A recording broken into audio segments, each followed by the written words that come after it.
Hello students, good morning to all of you. आज हम unit number 4 chemical bonding के अंदर अपना हाइब्रिडाइजेशन और वेस्पर थ्योरी वाला जो पोर्शन है उसको कंप्लीट करेंगे, है ना। हमने इससे पहले लास्ट वीडियो लेक्चर में 2 हाइब्रिडाइजेशंस के बारे में पढ़ा था। हाइब्रिडाइजेशन कैलकुलेशन का फॉर्मूला पढ़ा था। हाइब्रिडाइजेशन कितनी टाइप की होती हैं, उनमें से 2 टाइप की हाइब्रिडाइजेशन पढ़ी थी। फॉर्मूला था H = 1/2 valence electron of central atom plus number of monovalent atom plus anion, कितना नेगेटिव चार्ज होता है, minus of cation. This was the formula to calculate the hybridization of a molecule. यहाँ से 2 hybridization value पढ़ाई थी, hybridization 2 and hybridization 3। 2 means sp hybridization, 3 means sp2 hybridization. sp hybridization will give a linear geometry while sp2 gives a triangle planar geometry. Bond angle was 180 degree in the case of linear. Bond angle was 120 in the case of triangle geometry. Triangle geometry was also with one lone pair named as V shape. क्योंकि shape का concept ही तब आता है जब आपके पास lone pair present हो, but आपको count सिर्फ बॉन्ड पेयर करना होता, कोई लोन पेयर वहाँ पे काउंट नहीं करना होता इन the case of shape. Shape और ज्योमेट्री के बीच में मैं एक बार डिफरेंस फिर से बता देता हूँ। This is the molecule, the skeleton of molecule is triangle planar because hybridisation is sp2, skeleton और geometry is sp2 hybridisation triangle geometry. Geometry of the molecule is triangle. But ये कहता है मेरे पास सिर्फ 2 ही एटम इसके सराउंडिंग में प्रेजेंट है, तो थर्ड पोजीशन को मैं खाली रखूंगा, खाली पोजीशन पे क्या रखूंगा, लोन पेयर, है ना। अब देखो ज्योमेट्री तो हो गई ये, दिस इज द ज्योमेट्री। दोनों को काउंट करो, लोन पेयर को भी इंक्लूड किया और बॉन्ड पेयर को भी, तो ज्योमेट्री तो हो गई triangle. But in the case of shape we will count only bond pairs, not any kind of the lone pair. Lone pair का मानो मत है ही नहीं वहाँ पे, तो ये शेप बन जाएगी V shape. Shape will B V shape and geometry will be triangle planar. तो ज्योमेट्री हमेशा डिसाइड करेगी आपकी हाइब्रिडाइजेशन। हाइब्रिडाइजेशन ही वो फैक्टर है जो क्या डिसाइड करके देगा आपको, ज्योमेट्री। और जो शेप होगी वो विदाउट लोन पेयर हम काउंट करेंगे। तो इसी कड़ी में आगे पढ़ते हैं hybridization value number 4। If we get h value equals to 4, same procedure जो अभी तक पढ़ते आए हो, अगर आपको h की वैल्यू 4 मिलती है तो मैंने बताया था 2 केस हो सकते हैं।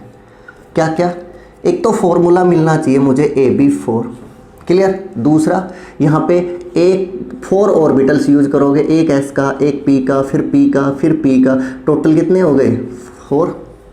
अब ये तो पता होगा कि s में 1 ऑर्बिटल होता है, p में 3 ऑर्बिटल होते हैं मैक्सिमम। जब आपको 4 ऑर्बिटल की रिक्वायरमेंट है तो एक s का यूज़ कर लो और 3 p का यूज़ कर लो, और हाइब्रिडाइजेशन यहाँ करस्पॉन्डिंगली बन जाएगी sp3 हाइब्रिडाइजेशन। 2 था, 2 ऑर्बिटल यूज किए, s और p, sp hybridization. h value 3 आई, एक s का 2 p का यूज किया, sp2 आई। h वैल्यू 4 आई, एक s का 3 p का यूज किया, हाइब्रिडाइजेशन sp3 आई। Clear, hybridization became sp3। sp3 hybridization always tells about geometry.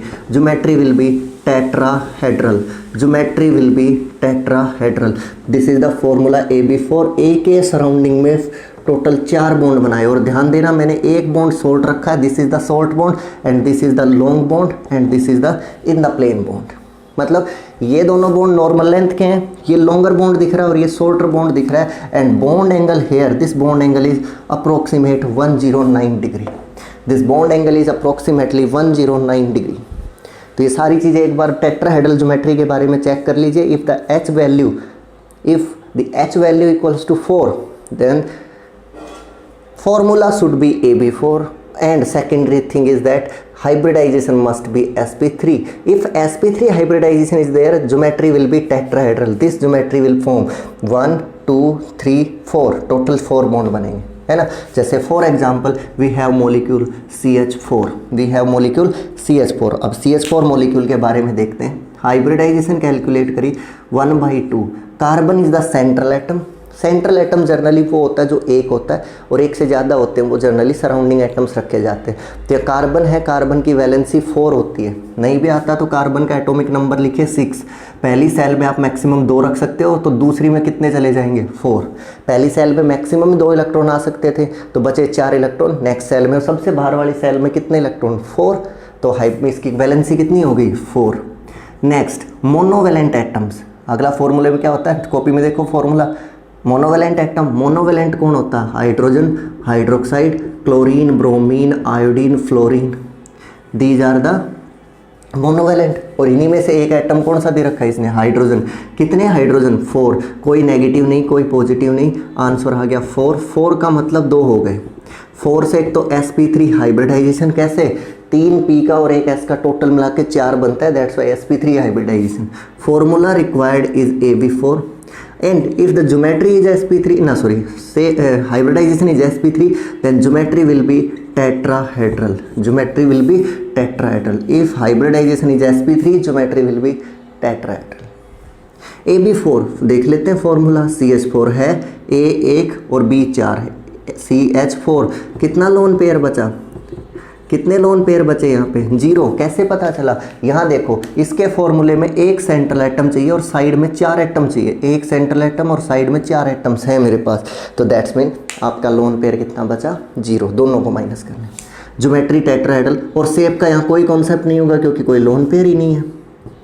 Lone pair आ जाए तब हम लोन पेयर को छोड़ देते हैं, लोन पेयर जब आ जाए तो लोन पेयर को जनरली छोड़ दिया जाता है, ठीक है। This will be the tetrahedral structure of the CH4। एक बार फिर से देख लीजिए इसको,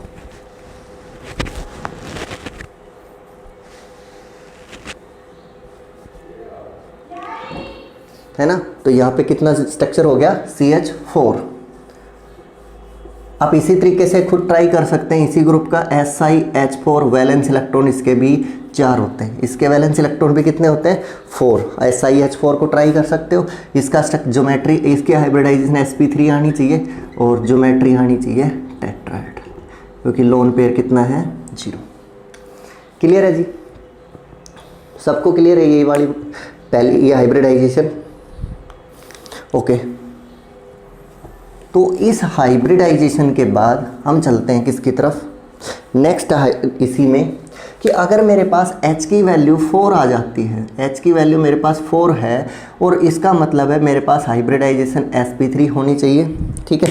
sp3 हाइब्रिडाइजेशन होने के बाद मुझे ज्योमेट्री का पता लग जाता है, जनरली ज्योमेट्री होगी टेट्राहेड्रल। जब भी sp3 हाइब्रिडाइजेशन हो ज्योमेट्री क्या रखी जाएगी टेट्राहेड्रल। पिछली बार कोई लोन पेयर नहीं था, लेकिन मैं कहता हूँ let we have 1 lone pair, मतलब एक बॉन्ड पेयर हमारे पास कम रह गया, ठीक है। तो यहाँ पे ज्योमेट्री बनेगी tetrahedral, this will be the geometry of tetrahedral. लेकिन 3 पोजीशंस पे तो मैंने B को अटैच कर दिया, 3 पोजीशन पे तो किसको अटैच कर दिया B को।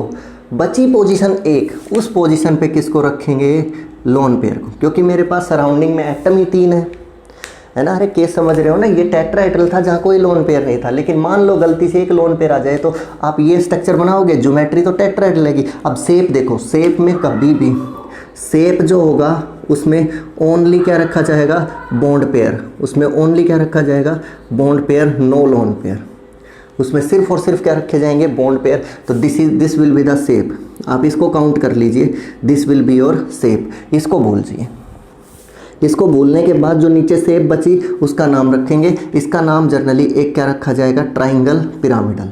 इस शेप का नाम होगा triangle pyramidal, triangle pyramidal. Tetrahedral geometry में अगर एक भी लोन पेयर इंसर्ट कर दिया जाएगा तो जो शेप होगी उसका नाम रखा जाएगा क्या, उस शेप का नाम रखा जाएगा ट्राइंगल पिरामिडल, ओके। इसी तरीके से अगर मान लो आपके पास हाइब्रिडाइजेशन वैल्यू फिर से 4 आ जाती है तो हाइब्रिडाइजेशन आपके पास बचेगी sp3। sp3 हाइब्रिडाइजेशन की जो ज्योमेट्री होगी that will be your tetrahedral geometry, geometry will be your tetrahedral geometry. और मैं मान लेता हूँ यहाँ पे मेरे पास लोन पेयर्स की वैल्यू आ जाती है 2, if the lone pairs are 2। ध्यान देना, अभी तक मैंने बोला कि लोन पेयर आपके पास एक था, लेकिन इस बार लोन पेयर कितना आ गया 2 आ गया। तो कहता है कि फिर से बना लो, ज्योमेट्री तो उसने टेट्राहेड्रल बोला है तो स्केलेटन तो ड्रॉ कर दिया मैंने, this will be the skeleton, this will be the skeleton. 2 positions पे मैंने क्या लगा दिया, बॉन्ड पेयर, और बाकी दोनों पोजीशंस पे मैंने किसको अटैच कर दिया, लोन पेयर को।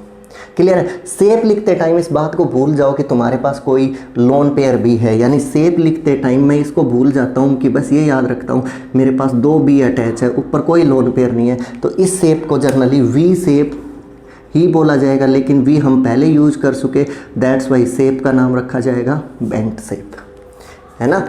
ये लोन पेयर हटा दो, भूल जाओ यहाँ पे कोई लोन पेयर बचा हुआ है, तो कैसी शेप बची हुई है, वी टाइप की शेप बची हुई है ना, तो इस वी शेप को जनरली हम बेंट शेप बोलेंगे क्योंकि वी हम पहले यूज कर चुके हैं। ओके, तो अगर कोई भी लोन पेयर नहीं है तो ज्योमेट्री शेप सब कुछ सेम है। अगर एक लोन पेयर प्रेजेंट है तो ज्योमेट्री तो हमेशा टेट्राहेड्रल रहेगी, क्योंकि ज्योमेट्री तो हाइब्रिडाइजेशन से पता चलेगी। जब तक हाइब्रिडाइजेशन चेंज नहीं होगी ज्योमेट्री आपकी चेंज नहीं होगी। लेकिन एक लोन पेयर इंट्रोड्यूस कर दिया जाए तो ट्राइंगल पिरामिडल, और 2 लोन पेयर इंट्रोड्यूस कर दिए जाए तो शेप क्या हो जाएगी आपकी, बेंट शेप। दोनों के मैं एग्जाम्पल सोल्व करवाता हूँ, एक लोन पेयर और 2 लोन पेयर दोनों केसेस के। पहला एग्जाम्पल है NH3। Example number 1 is NH3। Hybridization calculate करते हैं, 1/2 आएगा। नाइट्रोजन का वैलेंस 5 होता है, कार्बन का 4 होता है और ऑक्सीजन का 6 होता है। मोनोवैलेंट हाइड्रोजन 3 दे रखे हैं, 0 -0। ये एक्सपेक्ट कर सकता हूँ कि अभी तक आपको ये पता चल गया होगा कि वैलेंस इलेक्ट्रॉन कितने हैं। फर्स्ट वीडियो लेक्चर में ही समझाया था हर किसी के वैलेंस इलेक्ट्रॉन के बारे में। Boron 3, carbon 4, nitrogen 5, oxygen 6, fluorine 7 and xenon 8। इसके बाद मोनोवेलेंट में hydrogen, hydroxide, fluorine, chlorine, bromine और आयोडीन का नंबर लिखना होता है, या कितने हाइड्रोजन है, 3 है, सो यहाँ पे 3 लिख दिया। कोई चार्ज नहीं है तो ना कोई प्लस करना ना कोई माइनस करना। ओके, हाइब्रिडाइजेशन की वैल्यू आ जाती है 5 + 3 8 / 2 4। 4 से मुझे पता चला यहाँ हाइब्रिडाइजेशन रखी गई है sp3, और sp3 हाइब्रिडाइजेशन है तो ज्योमेट्री 101% क्या बन जाएगी, टेट्राहेड्रल, क्योंकि ज्योमेट्री आपकी डिसाइड होती है सिर्फ और सिर्फ किससे, हाइब्रिडाइजेशन से। 4 का मतलब फॉर्मूला होना चाहिए AB4। 4 means formula must be AB4। अब फॉर्मूला चेक करते, दे क्या रखा है, NH3, यानी सराउंडिंग में कितने एटम गिवन है, 3, और होने कितने चाहिए थे, 4। इसने गिवन कितने करे, 3, होने कितने चाहिए, 4। तो सीधी सीधी बात है, यहाँ पे कैप्चर हुआ एक लोन पेयर, यहाँ पे क्या कैप्चर हुआ, 1 लोन पेयर, है ना। लोन पेयर कितना कैप्चर हो गया यहाँ पे, 1। और ज्योमेट्री क्या है, टेट्राहेड्रल, दिस NH, और एक पोजीशन जो ऊपर रह गई उस पर क्या लगा दो, lone pair of electron. This position will have lone pair of electron. और इस शेप लिखते टाइम आप लोन पेयर को काउंट नहीं करोगे, शेप लिखते टाइम कोई लोन पेयर काउंट नहीं किया जाएगा, सो इसको भूल जाओ। बाकी जो शेप बच गई वो है ट्राइंगल पिरामिडल। एक ट्राइंगल किस टाइप का पिरामिडल है, इजिप्ट के पिरामिड्स देखे ना, पिरामिड्स जैसे होते हैं, ऐसे ट्राइंगल शेप में जो बने हुए होते हैं, ऐसे ट्राइंगल शेप में, नीचे एक बेस है, बेस के ऊपर एक ट्राइंगल बनी हुई है, ऐसे ये रेड कलर वाला तो बेस है, उसके ऊपर एक ट्राइंगल है, ठीक है। जैसे ये बुक है, ठीक है, बुक के ऊपर एक स्लोप ऐसे और एक स्लोप ऐसे, क्या बन गया, एक ट्राइंगल पिरामिड। तो ये ट्राइंगल पिरामिडल जैसी शेप बनेगी 1 लोन पेयर के साथ। With 1 lone pair triangle pyramidal shape will be there.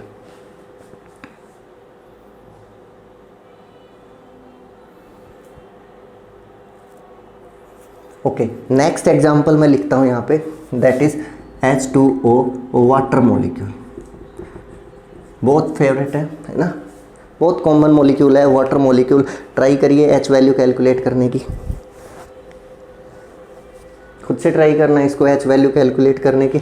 Hybridisation value will be 1/2। अब देखो सेंटर में कौन है, ऑक्सीजन या हाइड्रोजन। मैंने तरीका एक बताया था, जब जो कम होता है जनरली उसको सेंटर में रखा जाता है। यहाँ ऑक्सीजन कम है, हाइड्रोजन ज़्यादा है ना। 2 हाइड्रोजन है, 1 ऑक्सीजन है, तो ऑक्सीजन हो गया सेंटर में। ऑक्सीजन के वैलेंस कितने, 6 plus 2 hydrogen plus 0 -0 equals to आ गया जी 4। 4 से मुझे पता चला sp3 हाइब्रिडाइजेशन। और जब हाइब्रिडाइजेशन मिल जाए तो तब की तब लिख दिया करो टेट्राहेड्रल ज्योमेट्री। जैसे ही हाइब्रिडाइजेशन मिलती है ज्योमेट्री लिख दिया करो। sp मिली लीनियर, sp2 मिली ट्राइंगल, sp3 मिली टेट्राहेड्रल। फिर इसके बाद कहता है यहाँ फॉर्मूला चाहिए मुझे AB4। फॉर्मूले को काउंट करो, कितने सराउंडिंग एटम है, ऑक्सीजन के सराउंडिंग में कितने एटम है, हाइड्रोजन ओनली, है ना। और रिक्वायर्ड कितने थे, ए बी, और कितने रिक्वायर्ड थे 4, हैं कितने 2, तो लोन पेयर कितना बचा, या कैप्चर कितना किया आपने लोन पेयर ऑफ इलेक्ट्रॉन बचा मेरे पास ओनली एंड ओनली 2। कितना लोन पेयर बचा 2 लोन पेयर का शेप बना दो, this is the oxygen, hydrogen, this and this bond is lone pair, है ना। तो इस शेप का नाम, लोन पेयर को छोड़ दो, नीचे वाली जो शेप बची उसको चेक करो, शेप जो बचती है उसको वी शेप ना बोल के हम क्या बोलेंगे, बेंट, क्योंकि वी शेप मैं sp2 हाइब्रिडाइजेशन में पढ़ा चुका हूँ। तो क्वेश्चन आता है what is the shape of water molecule, what is the shape of ammonia molecule, what is the shape of methane CH4 molecule, है ना। इन सब के बारे में पूछ सकता हूँ आपसे। तो ये आपका केमिकल बॉन्डिंग की sp3 हाइब्रिडाइजेशन थी, जिसमें एक लोन पेयर का केस पढ़ा, 2 लोन पेयर का केस पढ़ा। एक लोन पेयर में जो हमारी शेप बनती है वो पिरामिडल होती है, 2 लोन पेयर में शेप बनती है वो जनरली क्या होती है, bent shape. Okay, so next hybridization पे आ जाते हैं। अभी तक हमने हाइब्रिडाइजेशन वैल्यू 4 ही पढ़ी है, अभी तक हमने हाइब्रिडाइजेशन वैल्यू सिर्फ 4 को स्टडी किया है। Next hybridization is 5, if you calculate H value and it comes to be 5, यानी स्टेरिक नंबर कितना आ गया 5 है। तो 2 चीज़ें फिर से पता चली, क्या, एक तो पता चला कितने ऑर्बिटल होने चाहिए 5, एक S का ले लिया, एक P का 2, P का 3rd, P लिया 4, अब ख़त्म हो गए P के, क्योंकि P मेरे पास सिर्फ कितने होते हैं 3 ही होते हैं जनरली P कितने रखे जाते हैं 3 ही होते हैं हमारे पास, P ज़्यादा होते नहीं है। तो अब किसका नंबर लूँ, तो भाई D को बुला लेते हैं, D का ऑर्बिटल ले लिया dz का स्क्वायर, और हाइब्रिडाइजेशन काउंट करी sp3 और D, हाइब्रिडाइजेशन आई sp3d, this will be the hybridization sp3d, this will be the hybridization. दूसरा H5 से जो पता चला कि फॉर्मूला जो मुझे रिक्वायर्ड है वो क्या होना चाहिए, AB5, फॉर्मूला जो रिक्वायर्ड है वो क्या होना चाहिए। देखो बार बार सेम ही पैटर्न रिपीट हो रहा है, कोई चीज़ नहीं है। 4 आया तो sp3 4 ऑर्बिटल, 4 आया तो AB4, 5 आया तो 5 ऑर्बिटल sp3d, 5 आया तो AB5 में 5 ऑर्बिटल, है ना। ऐसा ही कुछ होगा, है ना। अब देखो 5 की जो ज्योमेट्री होगी, sp3 से जो ज्योमेट्री बनेगी, geometry that will B A triangle bi pyramidal, triangle bi pyramidal. Triangle का मीन्स होता है 3 और बाई का मीन्स होता है 2, है ना। एक ट्राइंगल के ऊपर कितने पिरामिड्स क्रिएट करने हैं, 2 पिरामिड्स, एक ट्राइंगल और उसके ऊपर कितने पिरामिड्स बनाने हैं, 2। ये हो गया a central atom, this will be the first atom, this will be the second, this will be the third, this is the triangle, clear, this will be the triangle. तो इसको मैंने बना दिया एक ट्राइंगल। इस ट्राइंगल के ऊपर हमको कितने इस ट्राइंगल के ऊपर हमें कितने पिरामिड्स लगाने हैं, 2 पिरामिड्स लगाने हैं। इस ट्राइंगल के ऊपर क्या क्रिएट करने हैं, 2 पिरामिड्स। ये ट्राइंगल होगी, ट्राइंगल के एक ऊपर पिरामिड बी, एक पिरामिड नीचे क्या हो गया B, this is called triangle bi pyramidal geometry. एक बार देख लीजिए इस ज्योमेट्री को ध्यान से, triangle bi pyramidal geometry, this is called triangle bi pyramidal, है ना।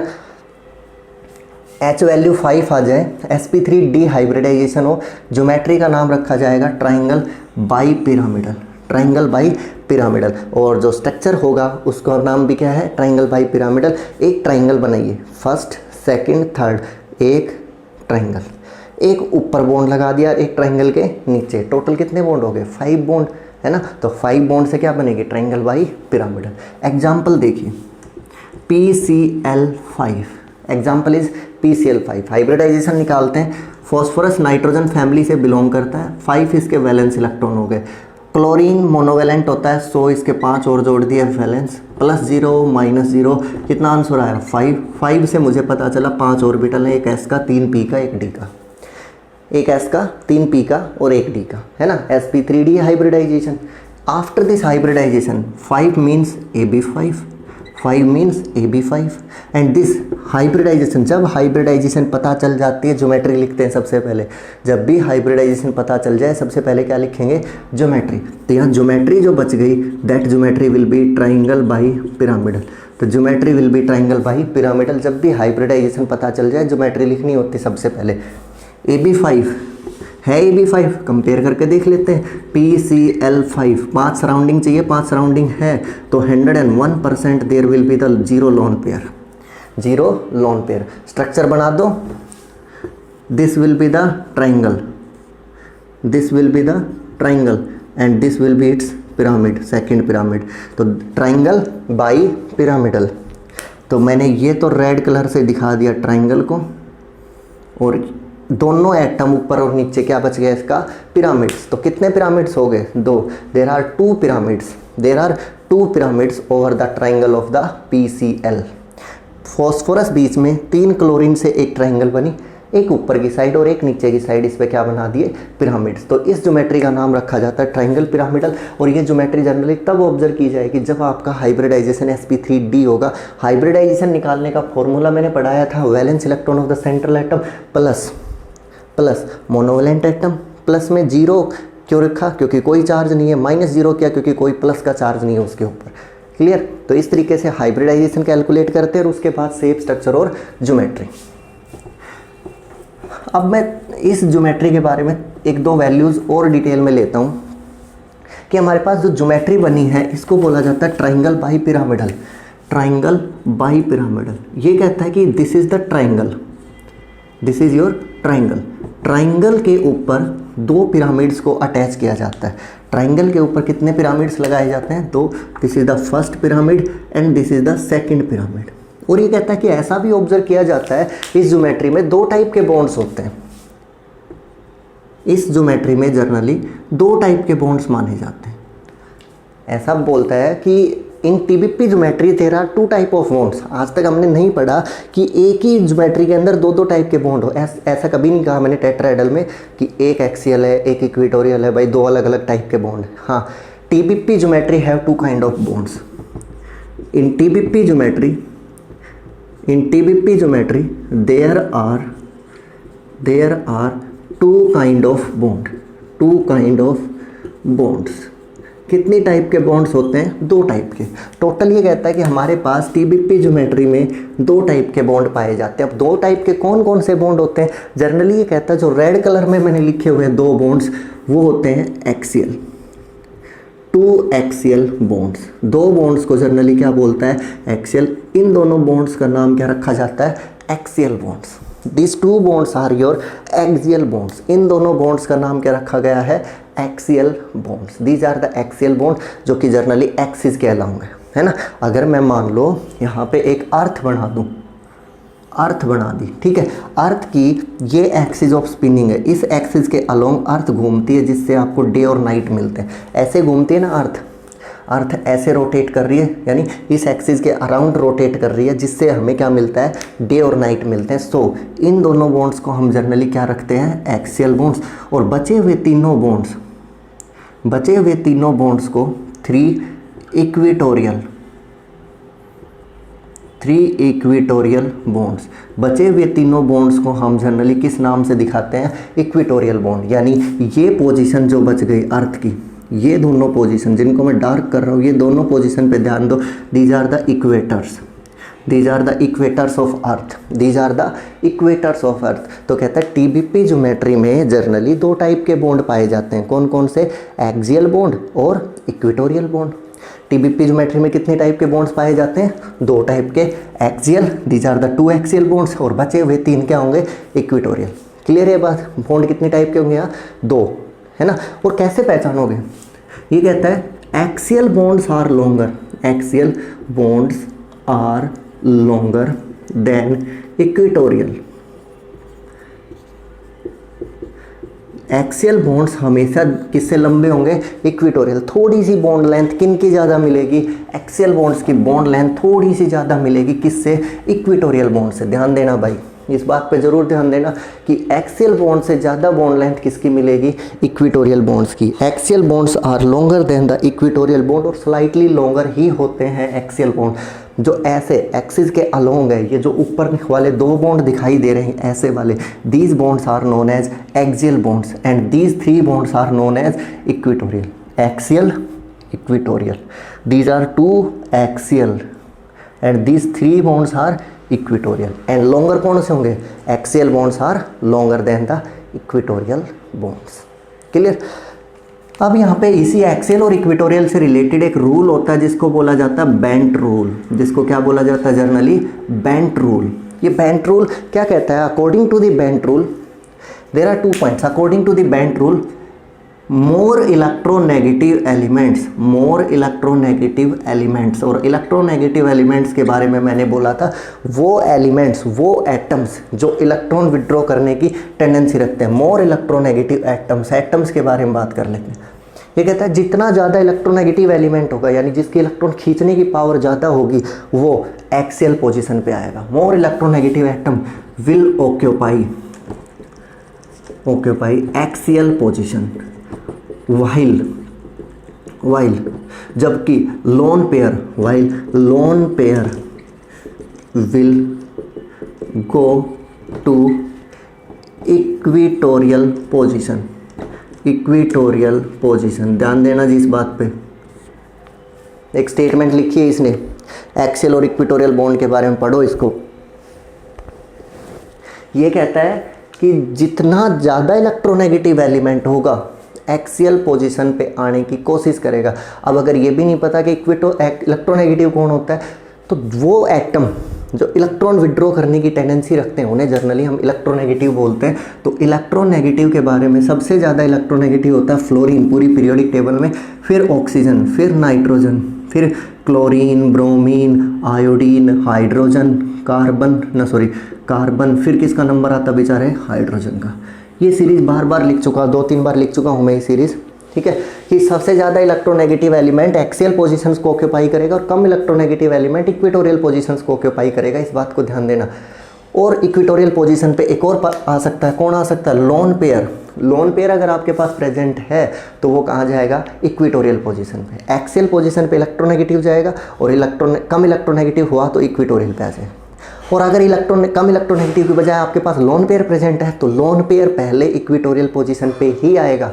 लोन पेयर को हमेशा इक्वेटोरियल पोजीशन पे रखोगे, इलेक्ट्रोनेगेटिव एलिमेंट को कहाँ रखोगे? एक्सियल पे। अब इलेक्ट्रोनेगेटिव के बारे में बता दिया, fluorine, oxygen, nitrogen, chlorine, bromine, iodine, carbon, hydrogen. ये जनरली इलेक्ट्रोनेगेटिविटी का क्या होता है? ट्रेंड होता है। तो मोर इलेक्ट्रोनेगेटिव एक्सियल पोजीशन पे, कम इलेक्ट्रोनेगेटिव इक्वेटोरियल पे, या फिर लोन पेयर इक्वेटोरियल पे। क्वेश्चन दे रखा है PCl3F2, shape structure of PCl3F2, है ना? सिंपल सा है, हाइब्रिडाइजेशन निकालेंगे। बीच में फॉस्फोरस रखा हुआ है, 5 वैलेंस होते हैं।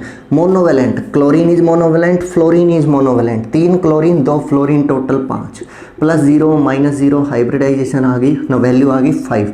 तो हाइब्रिडाइजेशन 5 पे हो जाती है sp3d। और अगर जो मैं किसी की हाइब्रिडाइजेशन आपको पता है तो फटाफट उसकी हाइब्रिडाइजेशन के बाद ज्योमेट्री लिख देना। जब भी हाइब्रिडाइजेशन पता चल जाती है डायरेक्टली ज्योमेट्री लिखना, क्योंकि हाइब्रिडाइजेशन से ज्योमेट्री मिलती है और ज्योमेट्री के अंदर लोन पेयर लगाने होते हैं अगर प्रेजेंट है तो। फॉर्मूला चेक कर लेते हैं। दूसरा 5 से क्या पता चलता है? 5 कहता है फॉर्मूला लेके आना AB5 PCl3F2। बताओ जी सराउंडिंग में कितने एटम? एक फॉस्फोरस के सराउंडिंग में कितने एटम? 3 + 2 5 है, टोटल कितने हैं? 5 है ना? 5, और रिक्वायर्ड भी कितने थे? 5। तो यहाँ से मुझे पता चला वहाँ लोन पेयर कितना बचा? 0। अब बाकी सब ज्योमेट्रीज में तो ये देखने की ज़रूरत नहीं पड़ती थी कि किसको कहाँ पे अटैच करूँ, लेकिन टीबीपी ज्योमेट्री में 2 टाइप के बॉन्ड होने की वजह से हमें ये ज़रूर देखना पड़ेगा एक्सियल पे किसको रखा जाए और इक्वेटोरियल पे किसको। These are 3 axial positions and these 2 red positions are your equatorial, these are red position are axial and black are equatorial. तो रूल कहता है कि more electronegative will occupy axial and less electronegative will occupy equatorial. तो आपका chlorine कम electronegative होने की वजह से क्लोरीन कम इलेक्ट्रोनेगेटिव है, so it will occupy equatorial. Come electronegative equatorial पे, ज़्यादा इलेक्ट्रोनेगेटिव एक्सियल पे। तो ज़्यादा इलेक्ट्रोनेगेटिव आपका कहाँ चला जाएगा? एक्सियल पे। This will be the structure of PCl3F2. This will be the structure of PCl3F2. More electronegative will occupy the axial position and less electronegative will occupy equatorial. More electronegative will occupy axial. तो ज़्यादा electronegative था तो axial पे गया, कम है तो कहाँ चला जाएगा, इक्वेटोरियल। समझ में आ गया बेंट रूल। तो ये रूल सिंपल सा रूल था जो कहता भाई इलेक्ट्रोनेगेटिव को एक्सियल पे रख देना और लोन पेयर को इक्वेटोरियल पे। अब लोन पेयर का भी जिक्र कर लेते हैं, जब सब में जिक्र किया है तो भाई इस ज्योमेट्री में भी पढ़ेंगे ही, है ना, बाकी सब ज्योमेट्री में पढ़ा है हमने। तो देखो ये बोलता है hybridization value is 5, that means आपके पास क्या प्रेजेंट है यहाँ पे, sp3d ज्योमेट्री, जो sp3 hybridization, so geometry will be tbp। समझ में आ गई बात। अगर आपके पास हाइब्रिडाइजेशन sp3d है तो ज्योमेट्री 100% tbp होगी। मान लो तुम्हारे पास लोन पेयर है एक, लोन पेयर कितना आ जाता है 1 क्या आ जाता है तुम्हारे पास लोन पेयर, क्लियर है।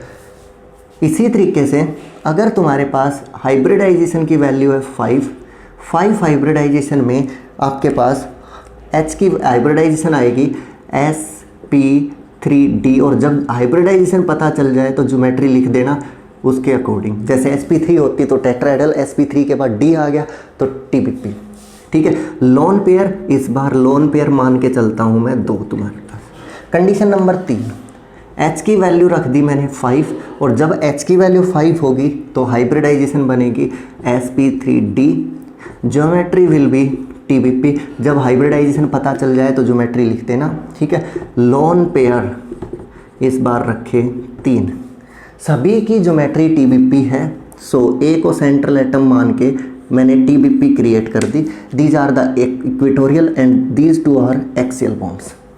इन the same way these are the 3 equatorial bond and 2 axial bonds, A और इधर B, ठीक है। these are 2 equatorial bonds।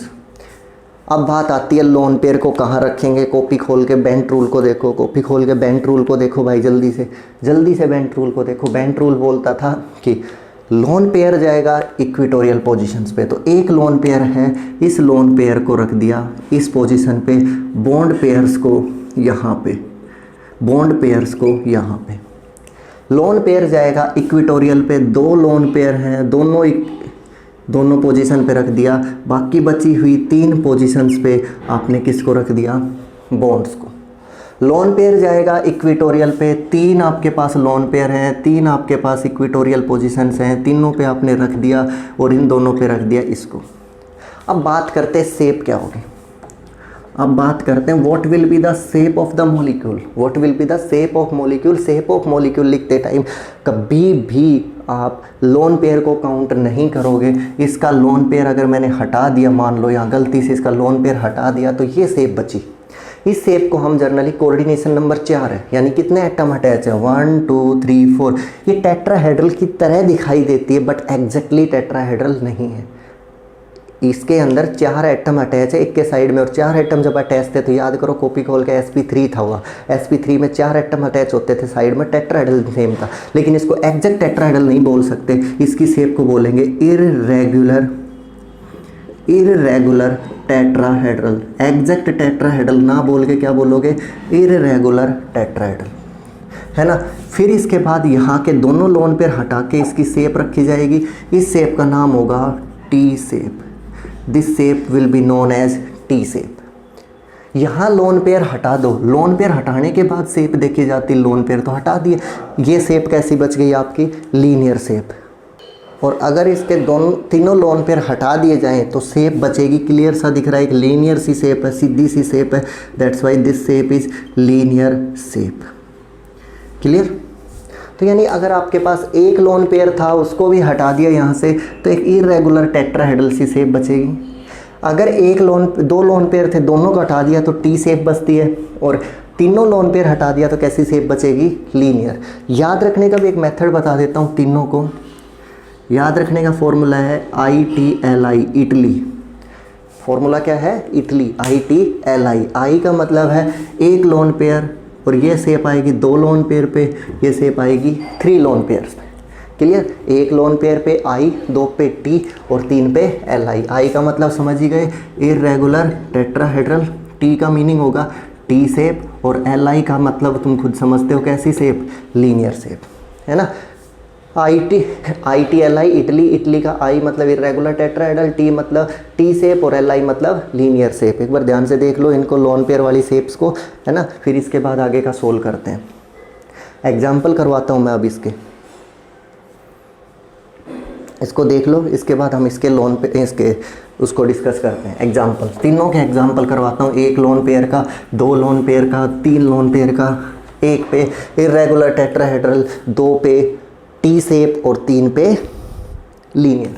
पहला एग्जाम्पल है SF4।